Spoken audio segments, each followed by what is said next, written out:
Today, we're going to talk about something really important that most of us completely ignore until it starts causing problems: your liver. And I've got some genuinely exciting news for you. If you've been diagnosed with fatty liver issues, there's solid scientific evidence showing you can actually reverse this damage by eating in very specific ways.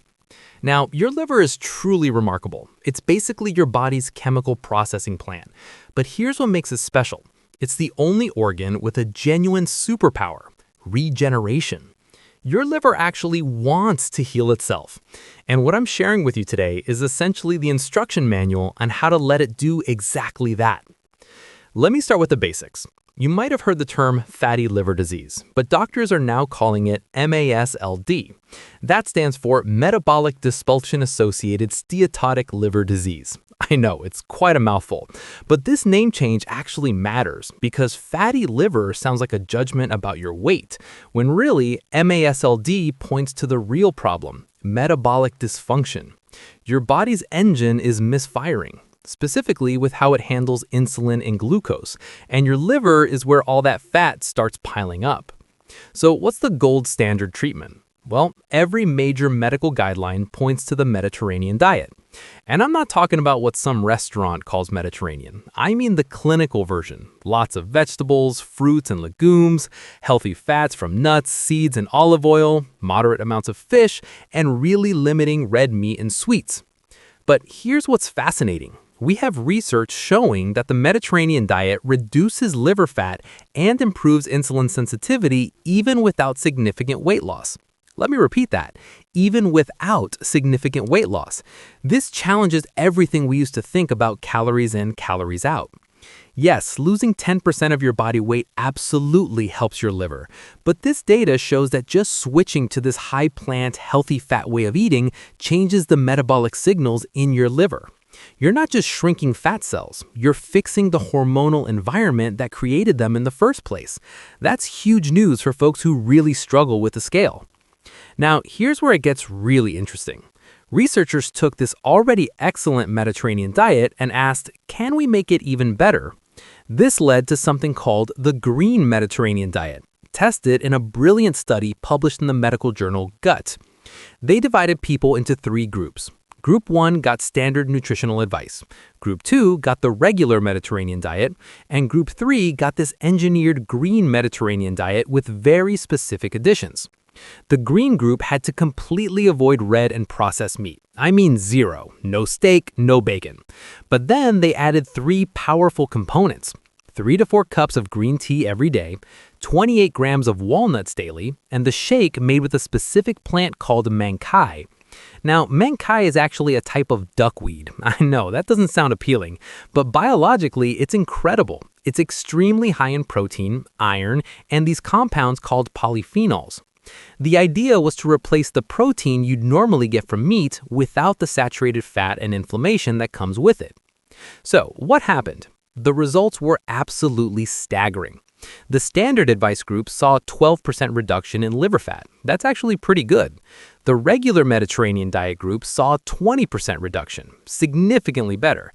But the green Mediterranean group, they saw a 39% reduction in liver fat. That's nearly double the standard advice and almost double the gold standard diet. Why does this work so well?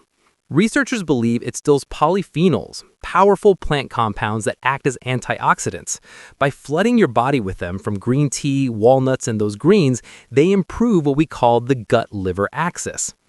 Let me explain this connection because it's crucial. Everything you eat gets processed by your gut, then goes straight to your liver through a blood vessel called the portal vein. If your gut microbiome is unhealthy, it releases inflammatory compounds right into that blood supply, and your liver gets constantly bombarded. This inflammation drives fat storage. The theory is that this massive dose of polyphenols actually heals your gut microbiome, sealing that barrier.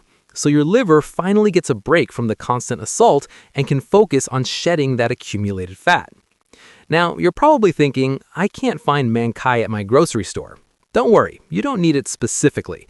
The principle is what matters. You could substitute with other high polyphenol greens like watercress, spinach, arugula, or even matcha.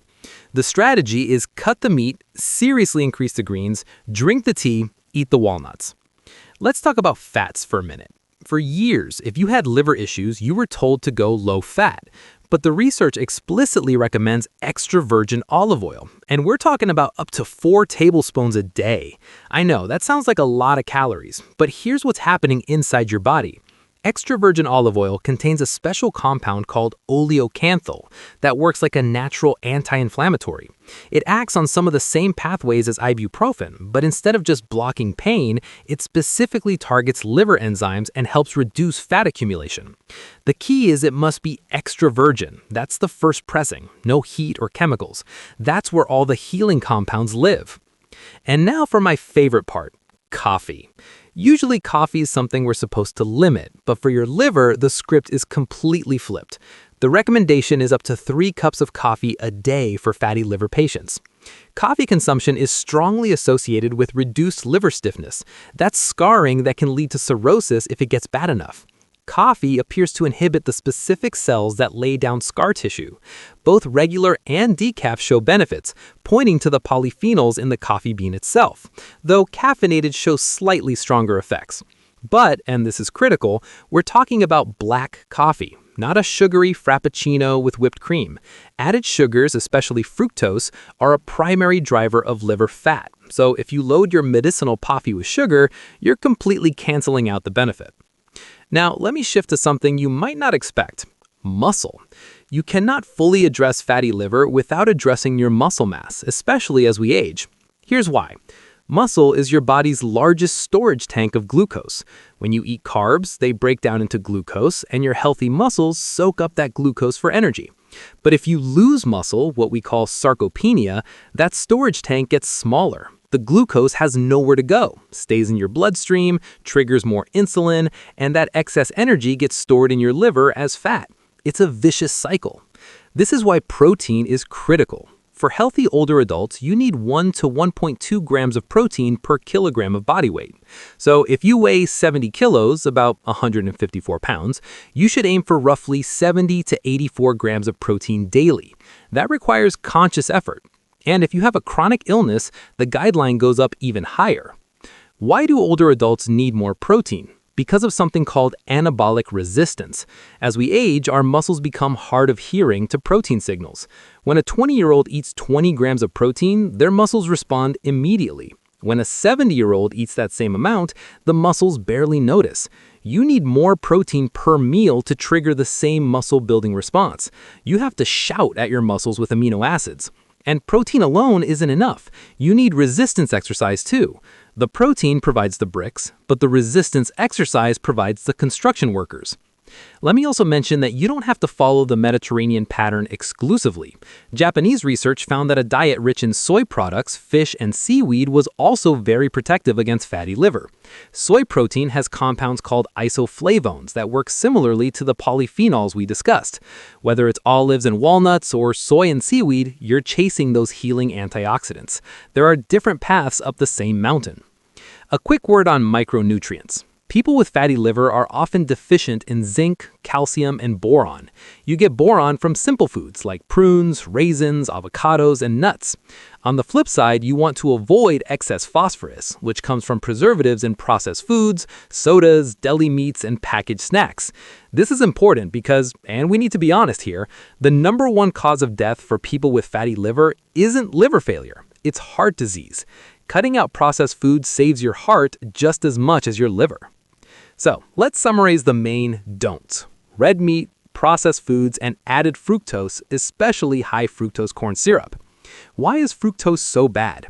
Because your liver is the only place that processes it in bulk. When you drink a sugary soda, that fructose goes straight to your liver, which converts it directly into fat through a process called de novo lipogenesis.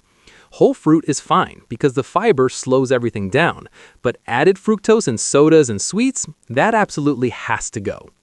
Now, I know this all might feel overwhelming, but here's the most important thing I want you to remember. Your liver is incredibly resilient. It's the only organ that can regenerate itself. It's the Wolverine of organs. That Green Mediterranean study showed nearly 40% reduction in liver fat in just 18 months. You can turn this ship around.